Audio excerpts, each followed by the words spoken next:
C'est une exclusivité mediaguinée.com. Alpha Condé prêt à parler. Selon le site d'information guinéen, Alpha Condé est prêt à donner sa part de vérité sur sa chute le 5 septembre 2021. Son avenir politique, son parti, le RPG Arc-en-Ciel, mais surtout la conduite de la transition par la junte dirigée par le colonel Mamadi Doumbouya.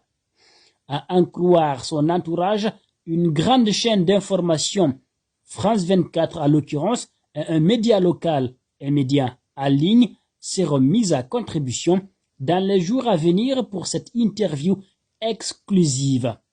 Selon l'un de ses proches, Alpha Condé, qui n'a jamais signé sa démission, contrairement au Burkina Faso et au Mali, où Ibrahima Boubacar Keïta Ibeka et Marc-Christian Kaboré ont respectivement signé leur lettre de démission, reste le président élu de la Guinée. Depuis plusieurs heures, des photos de l'ancien président guinéen dans sa luxueuse villa de la Turquie où il est en séjour médical circulent abondamment dans les médias et les réseaux sociaux. Des clichés qui montrent Alpha Condé, 80 ans, au mieux de sa forme, tenant un téléphone portable. Une actualité qui intervient à un moment où, à l'occasion de l'Assemblée générale hebdomadaire de l'UFDG tenue ce samedi 14 janvier 2023 à son siège à la Minière, Cellou Dalein Diallo s'est à nouveau adressé à ses militants depuis Dakar. Le président de l'Union des forces démocratiques de Guinée a, via une vidéoconférence, rassuré les militants du parti de se battre pour la victoire lors des prochaines élections présidentielles. Selon lui, il n'y aura pas une joute électorale en Guinée sans l'UFDG.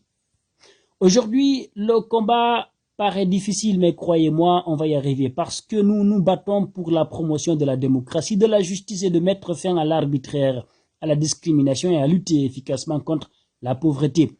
Et ce qui me préoccupe le plus, c'est de savoir quand et comment les élections seront organisées.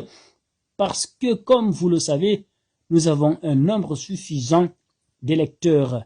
Ils sont prêts à plébisciter dès qu'il y aura une élection crédible.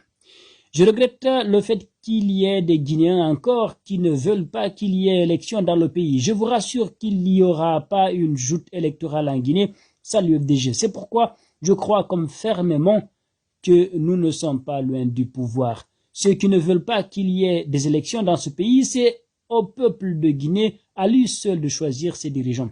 Le combat, on continue à le mener comme on l'a fait depuis toujours, mais nous sommes très proches de la victoire et croyez-moi, votre président ne fléchira pas pour le triomphe des valeurs pour lesquelles on s'est battu.